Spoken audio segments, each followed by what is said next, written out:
Hai Dir, kali ini gue akan menceritakan film yang sangat menyedihkan. Film ini berjudul Jai Bhim, yang artinya kemenangan untuk Bhim. Katanya film ini diambil dari kisah nyata. Film ini mengisahkan kaum kasta rendah yang mencari keadilan karena telah dituduh mencuri. Bagaimana kisah awalnya? Jangan lupa klik tombol subscribe dan like, komen, lalu share video ini ya. Terima kasih. Suatu hari di desa terpencil, hiduplah sekelompok masyarakat kecil yang didominasi warga kasta rendah. Mereka hidup miskin dan serba kekurangan. Rumah mereka terbuat dari gubuk yang mudah hancur. Bahkan alas kaki pun mereka nggak punya. Mata pencairan mereka adalah petani. Beberapa di antara mereka ada Kanu yang dikenal sebagai pawang ular. Dia memiliki istri yang sedang hamil yang bernama Sanggani dan anak gadis yang bernama Ali. Kanu juga memiliki adik yang bernama Iru dan Paca, dan juga keponakan yang bernama Mosa.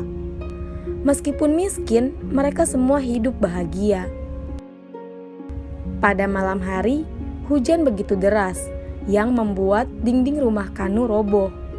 Kanu pun bertekad untuk bekerja di luar kota supaya bisa membuatkan rumah untuk istri tercinta dari batu bata. Sanggani sangat mencintai Kanu karena Kanu adalah pria baik hati, tulus dan bertanggung jawab. Di desa mereka terdapat juga guru yang baik hati dan mulia. Dia bernama Raya.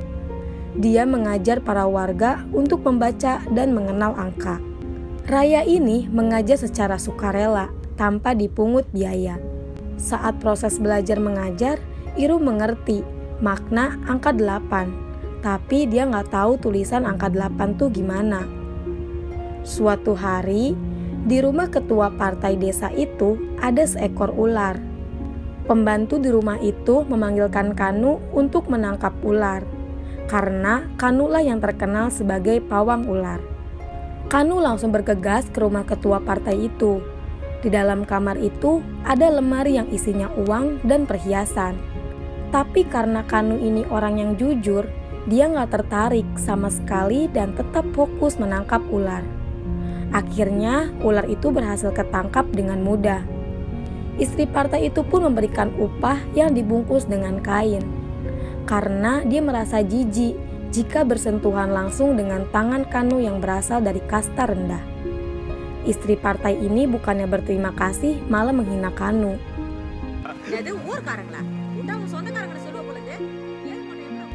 Kanu yang sudah berjanji ingin membuatkan rumah yang layak untuk istrinya, bertekad mencari pekerjaan di kota. Kanu berpamitan dengan Sanggani dengan berat hati dan tangisan. Sanggani dengan berat hati mengizinkan Kanu pergi. Sesampainya di kota, Kanu bekerja dengan giat dan tekun sebagai kuli bangunan. Kanu melakukan itu semua untuk membahagiakan keluarga kecilnya. Besok harinya, di sisi lain, tiba-tiba seluruh perhiasan istri ketua partai hilang. Ketua partai melaporkan hal ini kepada polisi. Polisi yang bernama Murti segera datang dan menelusuri TKP. Tim forensik menemukan sidik jari Kanu di lemari penyimpanan emas itu. Lalu kepolisian langsung pergi ke rumah Kanu, tapi kan Kanu itu lagi kerja di luar kota. Jadi kepolisian menampar dan menangkap istrinya yang lagi hamil.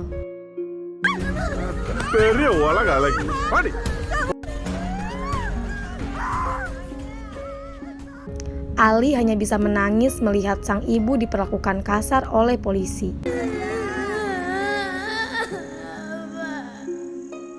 Kepolisian juga menangkap Iru, Mosa, dan Paca karena diduga menyembunyikan perhiasan itu. Mereka berempat kemudian dimasukkan ke dalam penjara. Keluarga mereka menangis histeris melihat penangkapan itu.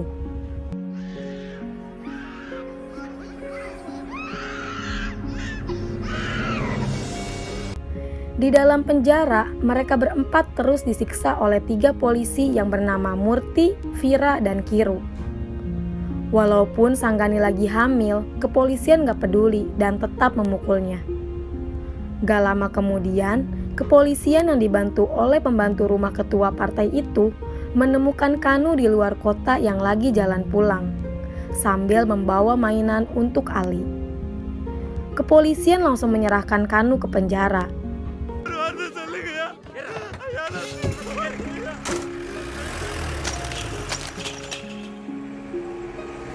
Sesampainya di penjara, Sanggani berteriak karena melihat sang suami tercinta ditangkap kepolisian.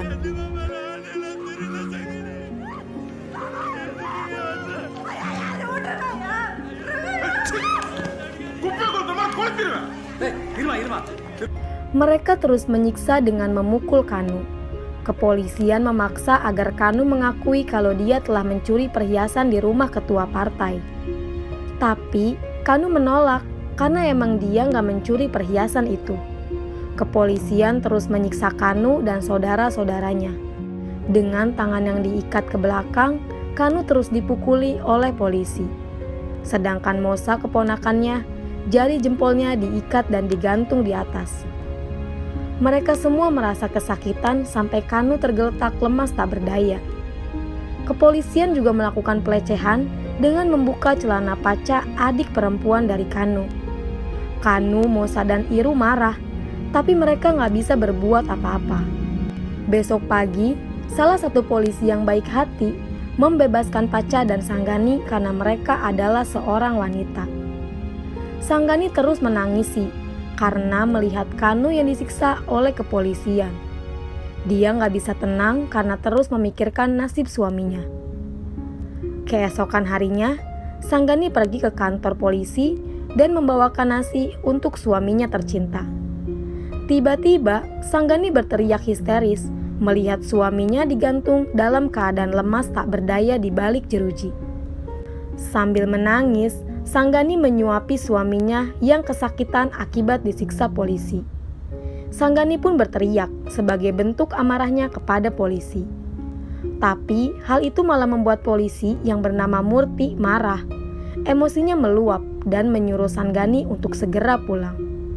Pada malam hari, polisi yang bernama Vira mendatangi rumah Sanggani dan keluarga Kanu lainnya. Vira mengatakan kalau Kanu, Mosa, dan Iru kabur melarikan diri dari penjara. Jadi polisi itu menyuruh Sanggani agar menyuruh Kanu, Mosa, dan Iru supaya balik lagi ke penjara. Karena nggak ada yang bisa melindungi mereka selain kepolisian. Sanggani yang mendengar hal itu percaya-percaya aja, sehingga dia yang lagi hamil besar berjalan kaki mencari pertolongan untuk mencarikan Kanu, Mosa, dan Iru. Sanggani pergi ke rumah kepala desa, tapi kepala desa nggak mau membantu seorang pencuri. Lalu Sanggani ditemani oleh guru yaitu Reya pergi ke anggota partai kasta rendah untuk meminta bantuan. Tapi mereka juga nggak bisa berbuat banyak. Salah satu anggota partai kasta rendah itu menyuruh Sanggani dan Reya pergi ke kota untuk bertemu dengan pengacara yang bernama Chandru. Chandru ini terkenal sebagai pengacara yang sering membela keadilan untuk kaum kasta rendah. Lalu Sanggani, Ali, dan Reya pergi ke kota untuk menemui Chandru. Setelah bertemu, sambil menangis Sanggani menceritakan semuanya. Mulai dari penangkapan Kanu, Iru, dan Mosa, penyiksaan mereka bertiga, dan sampai menceritakan tentang mereka bertiga yang dikabarkan melarikan diri dari penjara. Sanggani dan Reya sebenarnya tidak percaya kepada kepolisian kalau mereka bertiga itu melarikan diri. Begitu juga dengan Chandru. Chandru merasa ada yang gak beres dengan kasus ini. Chandru percaya kalau Kanu, Mosa, dan Iru tidak bersalah. Tetapi yang jadi pertanyaan, kemana mereka bertiga pergi? Kemudian, Reya memberikan laporan kepolisian tentang kasus ini kepada Chandru. Chandru pun langsung membacanya. Di laporan itu dikatakan bahwa kepolisian menemukan sidik jari Kanu di lemari perhiasan istri ketua partai. Lalu, tanggal 6 April jam 10, Kanu, Mosa, dan Iru kabur melarikan diri. Pemilik warkop juga mengatakan pernah melihat mereka bertiga kabur naik bis ke arah provinsi Kerala. Dokter dan pemilik apotek juga mengatakan hal yang sama. Lalu pemilik toko perhiasan mengatakan kalau pernah menerima perhiasan dari Kanu. Sehingga bukti-bukti itu sangat kuat untuk membuktikan kaburnya mereka bertiga. Chandru mengatakan kalau ini merupakan kasus yang sulit karena polisi mempunyai laporan kuat atas kaburnya mereka bertiga. Tapi Chandru tidak akan mundur. Chandru akan tetap berjuang untuk keadilan keluarga Sanggani. Kemudian, Chandru membuat laporan yang dicap jempol Sanggani dan mengajukan kasus ini ke pengadilan. Beberapa hari kemudian persidangan pun dimulai. Chandru dan Sanggani sudah siap dengan semua dokumen. Di sebelah Chandru ada pengacara pembela kepolisian yang bernama Balaji.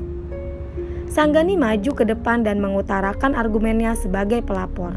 Setelah itu, Chandru mengajukan kepada hakim untuk memanggil semua saksi dalam laporan kepolisian yang mengatakan kalau Kanu, Mosa, dan Iru kabur dari penjara. Hakim pun mengabulkan permintaan Chandru. Beberapa hari kemudian, persidangan dilanjutkan. Para saksi sudah berada di ruang sidang. Seorang dokter dan pemilik apotek satu persatu maju ke depan. Mereka diberikan pertanyaan oleh Chandru. Tapi Chandru tidak bisa mengelak pernyataan mereka. Kemudian Chandru meminta saksi selanjutnya, yaitu polisi yang bernama Barsyam. Dia adalah polisi yang menulis laporan saksi para saksi. Chandru mengajukan pertanyaan kepada Barsyam, tapi Barsyam gak bisa menjawabnya. Chandru mengatakan kepada hakim kalau dia yakin bahwa Barsyam telah berbohong dalam menulis laporan itu. Di laporan itu tertulis bahwa sebelum kabur dari penjara, mereka bertiga pergi ke klinik dokter yang berjarak 2 km dari kantor polisi. Terus mereka bertiga pergi lagi ke apotek yang berjarak 1 km dari kantor polisi. Hal itu sangat gak masuk akal, karena gak mungkin seorang buronan berlalu lalang di depan kantor polisi. Dan ternyata tulisan tangan dalam laporan itu bukan tulisan Barsyam, tetapi tulisan Vira. Kemudian Barsyam pun mengakui kebohongannya. Terus akhirnya dokter dan pemilik apotek juga mengakui kebohongannya. Hakim marah kepada Barsyam, menganggap kalau Barsyam itu polisi macam apa. Lalu hakim memutuskan untuk memenjarakan para saksi yang berbohong. Chandru dan Sanggani pun senang karena menang di babak permulaan ini. Keesokan harinya, Balaji membicarakan kekalahan ini kepada pengacara senior bernama Mohan. Mohan marah karena pihaknya telah dipermalukan oleh Chandru. Kemudian, Mohan mengambil alih kasus ini. Para polisi yang gak punya hati pergi ke kepala desa untuk merayu Sanggani agar menghentikan kasus ini. Tapi Sanggani menolak. Polisi gak kehabisan akal. Para polisi itu akhirnya menculik Ali untuk menakut-nakuti Sanggani.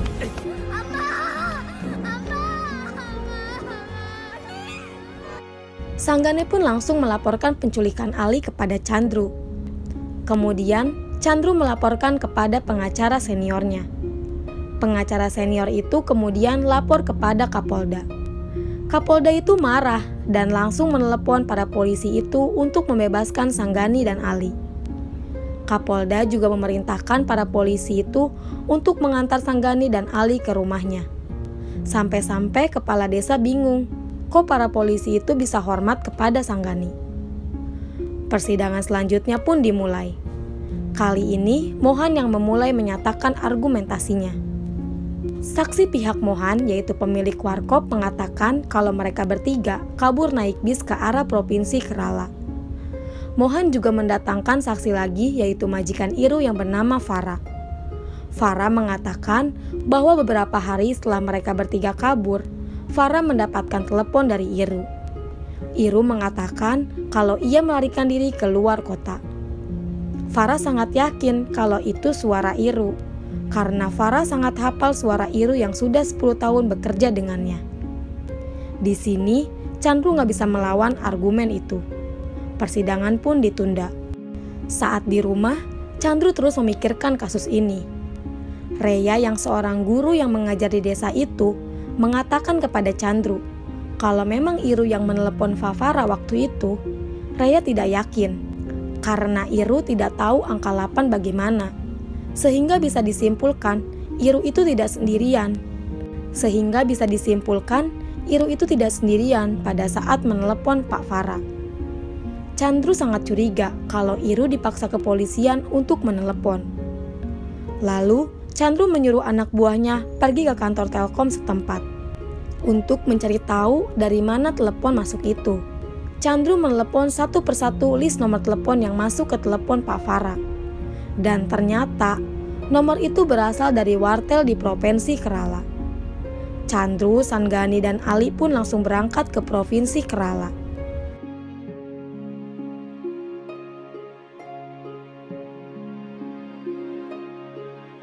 Mereka bertemu dan ngobrol dengan pemilik wartel itu. Setelah menceritakan semuanya kepada pemilik wartel, akhirnya pria itu bersedia bersaksi di pengadilan. Beberapa hari kemudian, persidangan pun dimulai.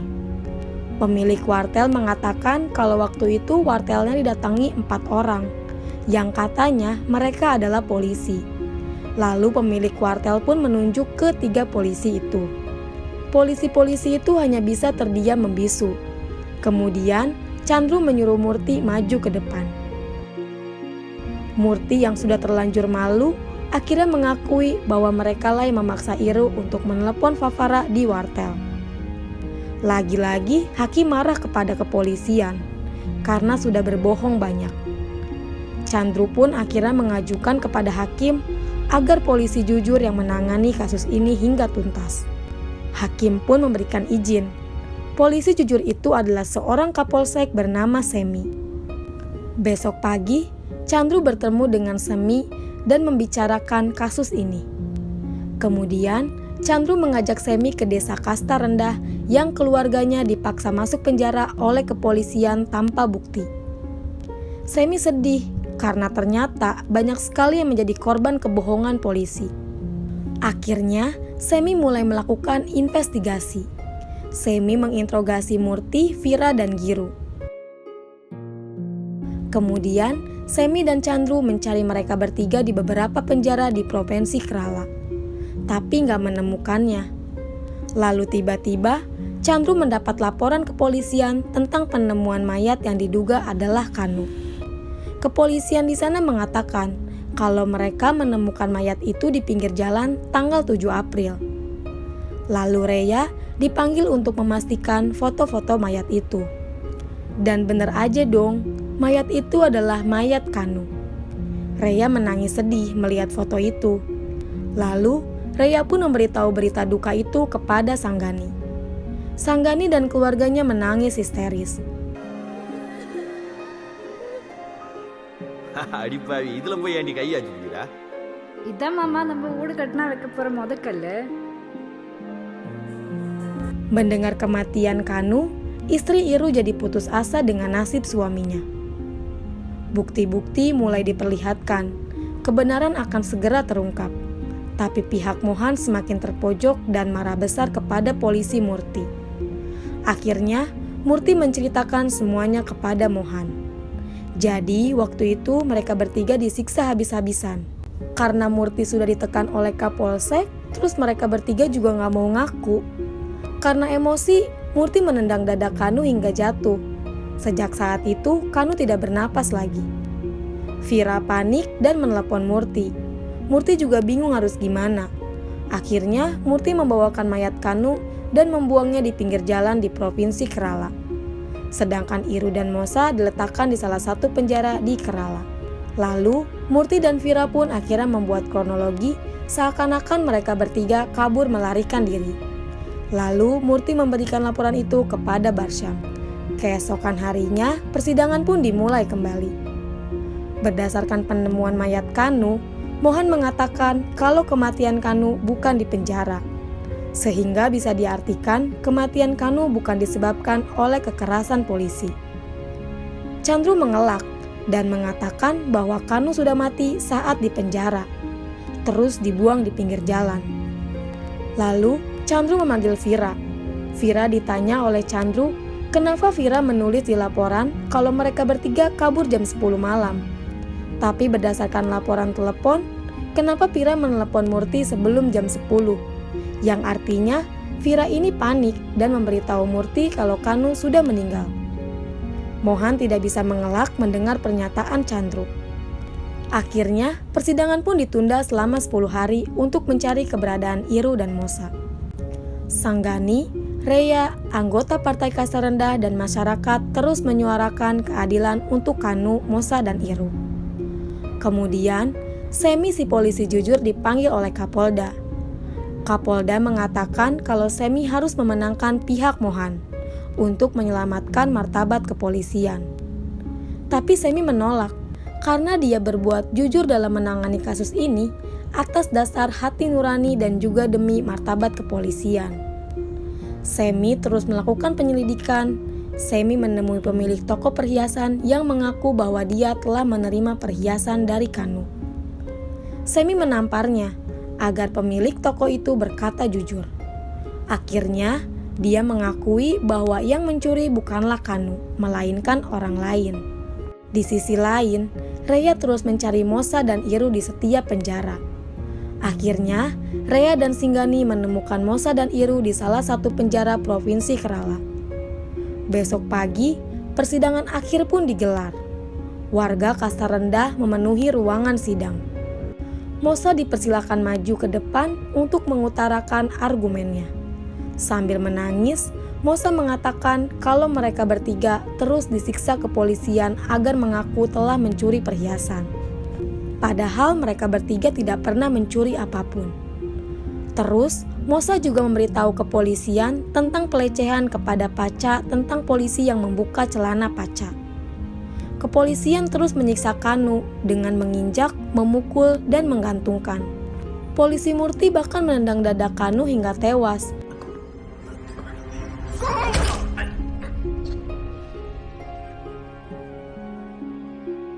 Di saat malam itu, Kanu tidak bergerak lagi.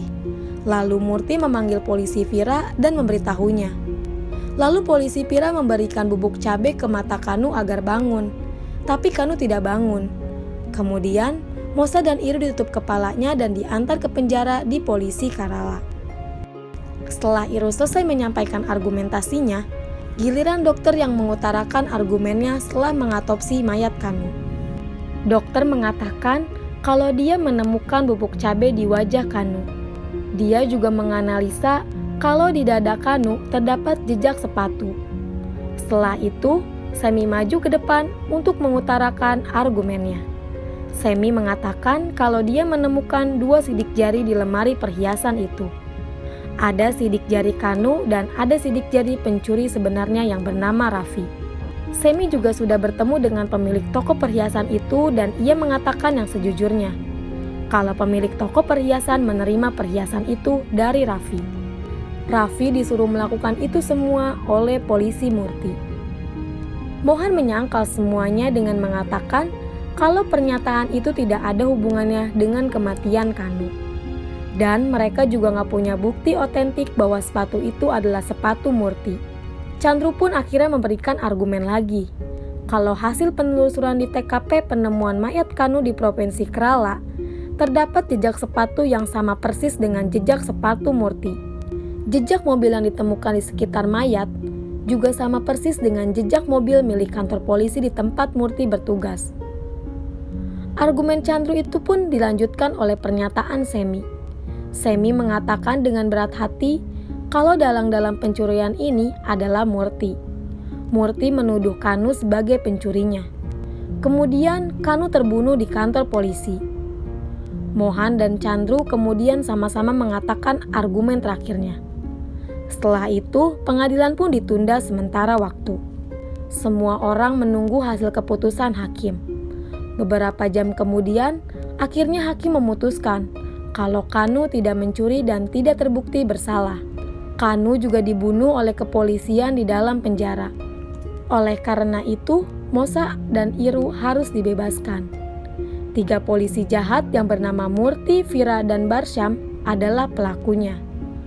Sanggani juga akhirnya menerima kompensasi dari pemerintah daerah sebesar 60 juta rupiah dan Mosa, Iru, dan Paca masing-masing 40 juta rupiah. Sanggani juga harus diberikan sertifikat resmi setengah lahan di desanya. Setelah keputusan hakim, Chandru dan pihaknya merasa gembira. Tapi Sanggani merasa sedih. Sanggani keluar dari ruangan dan duduk di tengah derasnya hujan. Karena Sanggani teringat mendiang sang suami tercinta. Bagi Sanggani, tidak ada artinya memiliki harta itu semua tanpa ditemani sang suami tercinta. Film pun selesai. Film ini berdasarkan kisah nyata yang terinspirasi dari pengacara berhati mulia bernama Chandru. Chandru ini tidak pernah menerima bayaran sepeser pun dalam menangani kasus yang berkaitan dengan hak asasi manusia, khususnya kaum lemah. Chandru ini terinspirasi dari pendahulunya yang bernama Bhimrao Ramji, sehingga judul filmnya Jai Bhim, yang artinya kemenangan dari Bhim. Oke, jadi segitu dulu cerita dari gue.